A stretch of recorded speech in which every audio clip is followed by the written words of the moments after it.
Morning students. आज की जो हमारी वर्कशीट है वो वर्कशीट नंबर 14 है। डेट है 13/11/2020।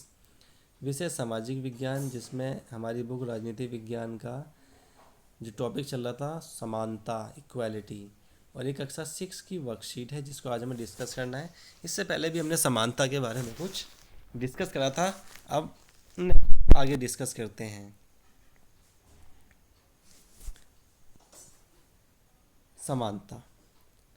अपने आत्मसम्मान को दांव पर लगाकर जीवित रहना अशोभनीय है। यानी कि असमानता वो नहीं है जो हम अपने आत्मसम्मान को गवा कर अपना खुद जीवित रहते हैं, ये क्या है? समानता नहीं है।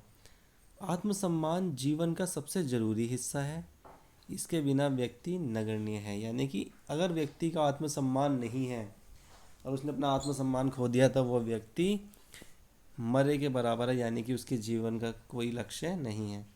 आत्मसम्मान के साथ जीवन बिताने के लिए व्यक्ति को कठिनाइयों पर विजय प्राप्त करनी होती है। यानी कि अपने आत्मसम्मान को बचाने के लिए कई बार व्यक्ति को बहुत कठिन परिश्रम भी करना पड़ता है। केवल कठिन और निरंतर संघर्ष से ही व्यक्ति बल, विश्वास और मान्यता प्राप्त कर सकता है। किससे? निरंतर संघर्ष से। मनुष्य नश्वर है, नाशवान है। हर व्यक्ति को किसी न किसी दिन मरना है, सत्य है। परंतु व्यक्ति को यह संकल्प लेना चाहिए कि वह अपने जीवन का बलिदान आत्मसम्मान के उच्च आदर्शों को विकसित करने की ओर अपने मानव जीवन को बेहतर बनाने में करेगा। यानी कि व्यक्ति को यह संकल्प करना चाहिए कि वो अपना जीवन जो है अपने आत्मसम्मान को बचाने के लिए हमेशा तत्पर रहेगा। परंतु व्यक्ति को आत्मसम्मान के उच्च आदर्शों को विकसित करने और अपने मानव जीवन को बेहतर बनाने में करेगा। किसी साहसी व्यक्ति के लिए आत्मसम्मान रहित जीवन जीने से अधिक अशोभनीय और कुछ नहीं है। यानी कि डॉक्टर भीमराव अंबेडकर ये सब कहते हैं कि एक साहसी व्यक्ति अगर अपना आत्मसम्मान गंवा कर जीता है तो उसका जीवन जीने का कोई लक्ष्य नहीं है, उसको मर जाना चाहिए। ये क्या है? डॉक्टर भीमराव अंबेडकर के शब्द हैं, जिन्हें संविधान का पिता कहा जाता है। आगे डिस्कस कर लेते हैं। समानता स्थापित करने के लिए भारतीय संविधान में कुछ प्रावधान हैं जिसके बिहाफ पे हम कह सकते हैं कि समानता है। कानून की दृष्टि में हर व्यक्ति समान है।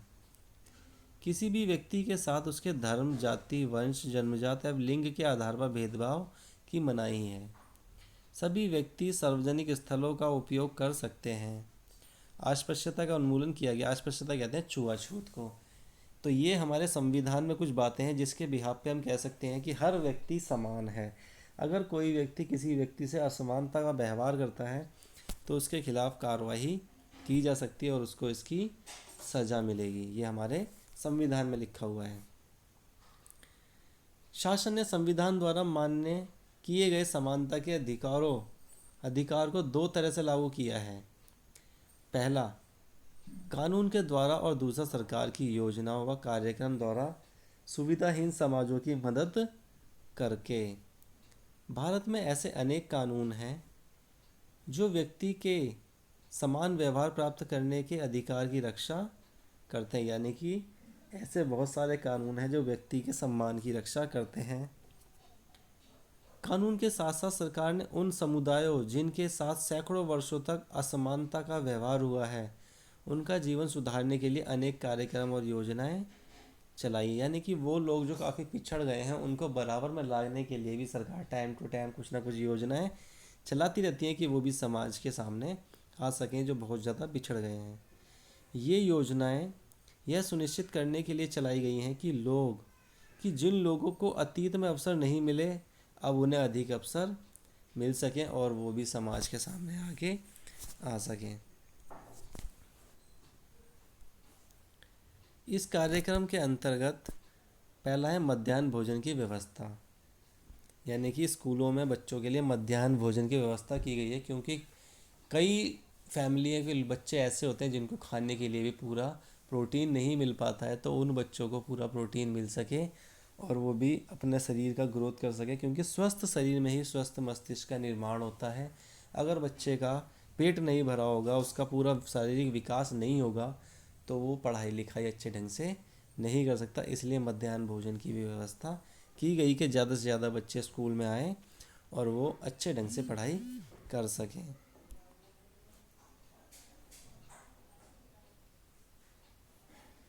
इस कार्यक्रम के अंतर्गत सभी सरकारी प्राथमिक स्कूलों में बच्चों को दोपहर का भोजन स्कूलों द्वारा दिया जाएगा। ये निर्णय किया गया कि जितने भी प्राथमिक स्कूल हैं उन सभी स्कूलों के बच्चों को दोपहर का भोजन स्कूलों में ही दिया जाएगा।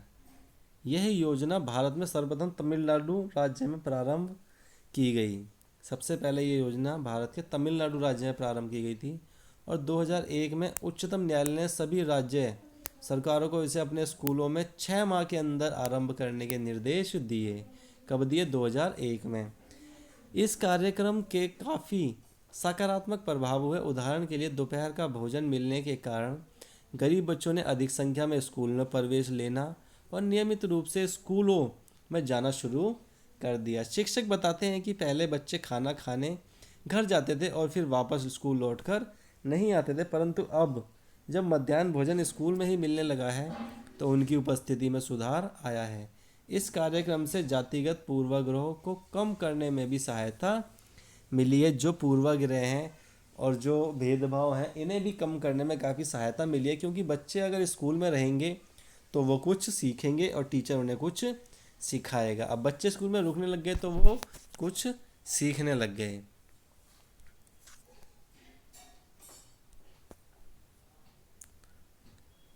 आगे डिस्कस कर लेते हैं। यदि लोग यह जानते हैं कि भेदभाव का व्यवहार कानून के विरुद्ध है, फिर भी वे जाति, धर्म, दिव्यांग, आर्थिक स्थिति और लिंग के आधार पर लोगों से असमानता का व्यवहार करते हैं, यानी कि लोग जानते तो हैं कि ये गलत है फिर भी वो ऐसा व्यवहार करते हैं। वर्तमान दृष्टिकोण को बदलना तभी संभव है जब लोग यह विश्वास करने लगेंगे कि कोई भी कमतर नहीं है, यानी कि जब लोगों के अंदर यह विचार आ जाएगा कि कोई व्यक्ति किसी से छोटा या बड़ा नहीं है, वो सब समान है। तो ये जो समाज में गंदगी फैली हुई है या समाज में जो लोगों के साथ बुरा व्यवहार होता है, ये सारा का सारा बंद हो जाएगा और एक बहुत अच्छे समाज का निर्माण होगा। और हर व्यक्ति सम्मानजनक व्यवहार का अधिकारी है। प्रजातांत्रिक समाज में समानता स्थापित करना एक सतत संघर्ष है, यानी कि हमारा जो देश है वो प्रजातांत्रिक है जिसमें समानता स्थापित करना एक बहुत बड़ा संघर्ष है। और ये जब भी हो सकता है जब लोगों के अंदर से ये भावनाएं निकल जाए कि कोई छोटा है और कोई बड़ा है, जिसमें व्यक्ति और विभिन्न समाजों को सहयोग देना जरूरी है। क्योंकि जब माता पिता और बड़े समझदार लोग जब ऐसी बातों को अपनाएंगे कि हर व्यक्ति समान है और कोई छोटा बड़ा नहीं है, कोई ऊंचा नीचा नहीं है, किसी का धर्म ऊंचा नीचा नहीं है, तो समाज में एक बहुत अच्छे समाज की स्थापना हो जाएगी। इसके बाद कुछ क्वेश्चन थे, उनको डिस्कस कर लेते हैं। समानता के लिए भारतीय संविधान में किए गए प्रावधानों का उल्लेख कीजिए। दूसरा क्वेश्चन है, मध्याह्न भोजन व्यवस्था किस प्रकार समानता लाने में सहायक सिद्ध हुई है, वर्णन कीजिए। थर्ड क्वेश्चन है, समाज में समानता स्थापित करने के लिए कुछ उपाय बताइए। इसके बाद अगर किसी बच्चे को वर्कशीट में कोई प्रॉब्लम आ रही हो तो मुझसे डिस्कस कर ले। नेक्स्ट वर्कशीट में आगे इससे डिस्कस करेंगे।